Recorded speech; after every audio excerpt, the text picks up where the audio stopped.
I've spoken both with the HSE and St John of God's in Drumcar, where she is in day services.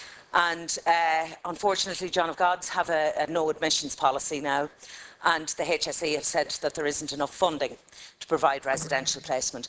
Now, I have met with them on several occasions and I have tried everything to move this forward. This is a young girl who has, as I said, intellectual disability, but also has extremely challenging behaviour, and her family just cannot cope. Her two parents cannot cope with this situation. Thank you very much.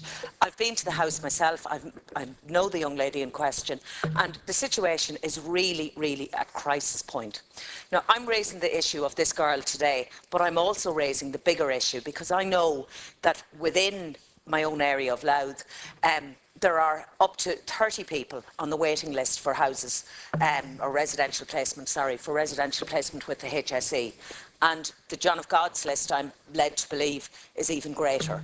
So there is a huge problem, and this problem is going to get more and more and more, become more of a crisis as the years go by, as parents and elderly parents are trying to cope with situations and places for their loved ones. So I'm asking that this be moved on. I do understand, and I know that since my last meeting with with St John of God's, that they have agreed to put more respite for this lady in place. I mean, they do recognise the urgency. Everybody recognises the urgency and the crisis that this particular case is. I'm stating it again. I've stated it before, that it is at a major crisis point, that something needs to be done. And I'm asking you, Minister, please don't give me the same stock answer again and tell me that I know that additional respite has been given, but to me, that's just putting a plaster on a very deep wound, and it's only going to solve it in the medium term. In the long term, something needs to be done, and a policy, an admissions policy or extra funding or whatever it takes needs to be put in place for the people. As I said, I'm talking about one particular person. I know there are 3 crises in County Louth. There are 30 people on the list. How many more are there all throughout the country? And these are the most vulnerable people, and the families that are working are the most vulnerable families. You know, and have so much to deal with. So I would ask you, Minister, please to intervene and ensure something. Thank you. I'd like to thank Senator Moran for raising this issue. I'm taking the debate on behalf of the Minister of State, Kathleen Lynch, who's unavoidably absent as she's attending a conference today. The named individual is a service user of St John of God's Services Drumcar, County Louth, and it's from this organisation that she's received all her services to date. I'm informed that she lives with her parents and attends day services 5 days per week. Drumcar Services is a Section 38 funded organisation that provides services for clients with severe and profound intellectual disability. Louth Disability Services are aware of the current issues pertaining to this family due to the advancing age of her parents, who are finding care for her very challenging. Her name remains on the Louth Disability Services waiting list for funding, which is monitored vigilantly.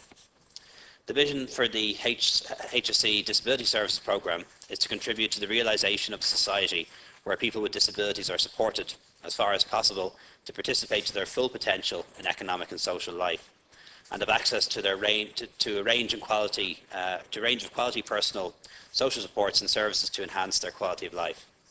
The HSE National Service Plan 2014 and the 2014 Operation Plan for the Social Care Division outline the quantity of specialist disability services, the key reform initiatives and the additional investment for 2014. The HSE will spend 1.4 billion and employ a staff level of approximately 15,000 whole-time equivalents in 2014 to provide the specified level of services. An additional investment of 14 million in 2014 has also been made to address deficits in disability services, a reform programme to transform services to a community-based model of person-centred supports, and to focus on the implementation of the HICWA standards for residential services for people with a disability. These developments and reform proposals will be carried out in an environment of effective communications and engagement with all of those involved in the services, including people with disability through the HSE's National Consultative Forum. The emerging residential need in the absence of residential development funding over the past number of years is a major challenge for all services providing support to clients with a disability.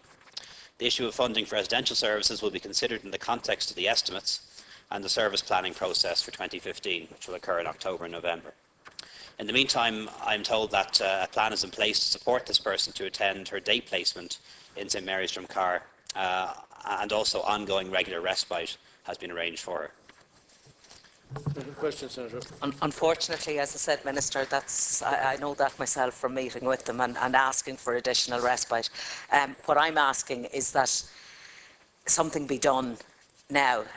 You know, you were talking there about putting the services in place and the money that's been spent, 14 billion or 1.4 billion, sorry, been put into services is no good to a family who are absolutely struggling to cope with the person at home and to cope in this situation 24 hours a day. I mean, sometimes I know even this lady has unfortunately been sent home from Drumcar because the staff couldn't cope. Now, I mean, that's not helping anybody, and I'm just asking you, please, Minister, to intervene on this case, because urgent respite or urgent residential placement has to be provided for this person. Tara.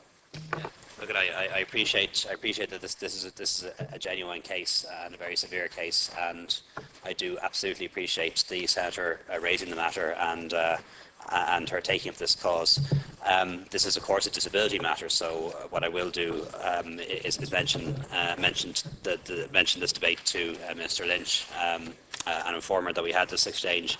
But there is one thing that I would say, and I do want to be very straight up about this. I don't think it should be the role of the Minister for Health or the Minister of State for Health to intervene in individual cases, because inevitably when services are constrained and when there are waiting lists, for a Minister to intervene on behalf of an individual case means displacing somebody else. It means skipping a waiting list, or means, using political influence to benefit one individual at the expense of another. I'm not asking for that at all. I'm not asking for anybody to do that. What I'm asking is that the funding be provided for residential placements for these people who are in urgent So you have met the need. case. I raised it a year ago and nothing has changed. No, I appreciate that clarification, because there are TDs and senators who do ask me to intervene in individual cases. I'm not asking for that at all, and I would totally agree with you. Okay. No, I just felt, Ciara, look, I need to clarify that as well. That's fine. I accept that clarification fully. So what this does mean is that this is a matter for the estimates process and the service plan. As you know, the HSE budget in almost all headings is running over budget at the moment. What we're trying to do at present, Cathy Lynch and I are working very hard to secure a realistic budget for next year, so that in the 21 days after the budget we can then develop a service plan which will result in improved services across the board, and that's what we're working on. Particularly in crisis places. Second motion, Senator Bradford.